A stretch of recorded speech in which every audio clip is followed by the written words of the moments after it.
শিৱসাগৰৰ বগীদলত সম্পন্ন হ'ল এক অগতানুগতিক উপহাৰ কুপনৰ খেল। বগীদল যুৱ সমাজে আয়োজন কৰা উপহাৰ কুপন খেলখনে ব্যাপক চৰ্চা লাভ কৰিছিল ৰাইজৰ মাজত। বিহুৰ প্ৰাকখনত সম্পন্ন হোৱা উপহাৰ কুপন খেলখনিৰ পুৰস্কাৰসমূহত আছে অসমীয়া গ্ৰাম্য জীৱনত অতীজৰে পৰা ব্যৱহাৰ হৈ অহা অনেক সামগ্ৰী। আধুনিকতাৰ ধামখুমীয়াত হয়তো এতিয়া হেৰাই গৈছে এইসমূহ সামগ্ৰী। নৱপ্ৰজন্মৰ মাজত বহুতে হয়তো চিনিয়েই নেপায় অথবা শুনাই নাই এইবোৰৰ নাম। এই উপহাৰ কুপন খেলখনত আছে মুঠ 31টাকৈ পুৰস্কাৰ।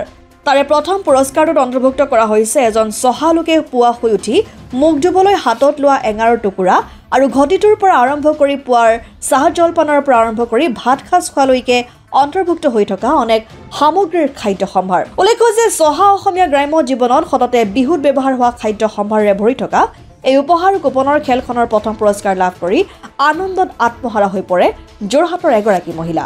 আমি ইয়াৰে শিৱসাগৰে, কিন্তু মোৰ ছোৱালীহে দিছো যোৰহাটলে। তাই সৰুজনী ছোৱালীহে পাইছে। কি পাইছে? তাই ফাৰ্ষ্ট প্ৰাইজটো পাইছে। আমি এতিয়া গৈছাগৰ পৰা আহিছো। কেনেকুৱা লাগিছে? বহুত ভাল লাগিছে, ভাবিব নোৱাৰা লাগিছে, মানে ভাল লাগিছে। গোটেই ভোগালী সাজটো ভোগালী সাজটো গোটেইটো পাইছো আৰু মানে সকলো অসমবাসীলৈ মানে ভোগালীৰ লগ জনাইছো। মানে আমি ফাৰ্ষ্ট প্ৰাইজটো মানে যেতিয়া আমাৰ ফালৰ পৰা পালত ভাল লাগিছে। মানে সৰুজনী ছোৱালীৰ নামত পাইছে অনন্যা লাহন। হয়, বেজগাঁও যুৱ সমাজৰ তৰফৰ পৰা সদৌ অসমবাসী ৰাইজলৈ আগন্তুক ভোগালী বিহুৰ শুভেচ্ছা জ্ঞাপন কৰিছো। বগীদল বেজগাঁও যুৱ সমাজে একত্ৰিত হৈ আমি এইবাৰ ৬ষ্ঠবাৰৰ কাৰণে ভোগালী এসাঁজ নামেৰে আমাৰ অসমীয়া সংস্কৃতিৰ যিখিনি আমাৰ অপূৰ্ব খাদ্য সম্ভাৰ সেইখিনি ৰাইজৰ আগত আমি উদঙাই ধৰিবৰ কাৰণে আমি এই খেলখন অনুষ্ঠিত কৰিছো এই ৬ বছৰৰ কাৰণে। প্ৰথম উপহাৰটিতো ৰাতিপুৱা শুই উঠি মুখ ধুবৰ কাৰণে এজন মানুহে পানী এঘটিৰ লগত এঙাৰ লৈছিল। আগৰ মানুহে এঙাৰ ব্যৱহাৰ কৰিছিল, আমি এঙাৰ দিছো ইয়াতে। তাৰপৰা এখন গামোচা দিছো মুখ মচিবৰ কাৰণে।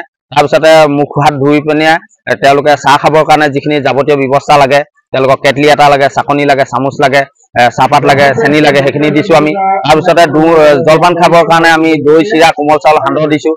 তাতে আমি ডুং ব্যৱহাৰ কৰিছো, ডুং দিছো ৰাইজৰ মাজত, ডুংখিনি উলিয়াই দিছো। তাৰপিছতে ভাত খাবৰ কাৰণে আমি হাঁহ কুকুৰাৰ লগতে আমি আৰু হেৰি দিছো, পকা বিলাহীৰ লগত আমি এইটো কি বুলি কয় চিতল মাছ দিছো। আৰু তাতে আমি খৰিচা দিছো, ৰাইজৰ মাজত খৰিচা উদঙাই দিছো। আৰু তেওঁলোকে খাই বৈ শেষত যেতিয়া জাবৰ পেলাব হ'ব, জাবৰ পেলাব চাফ চিকুণতাৰ বাবে আমি তেওঁলোকক আমি গোবৰ পাচি দুটাৰ লগত বাহনি এটা দিছো। প্ৰথম পুৰস্কাৰ গৈছে ইতিমধ্যে যোৰহাটত ঘোষণা হৈছে, যোৰহাটলৈ গৈছে। ছেকেণ্ডটো আমাৰ বানমুখলৈ গৈছে, বানমুখ। তৃতীয়টো গৈছে বলিয়াঘাট, চতুৰ্থটো গৈছে আপোনাৰ আমাৰ চেকাপাৰ গৈছে। তেনেকে দি গৈছে। আৰু মুঠ আমাৰ 31টা উপহাৰ আছে, 31টা উপহাৰ ৰাখিছো। হয়, শিৱসাগৰৰ পৰা ছৈয়দ মুস্তাকুৰ ৰহমানৰ ৰিপৰ্ট, অসম আদিত্য।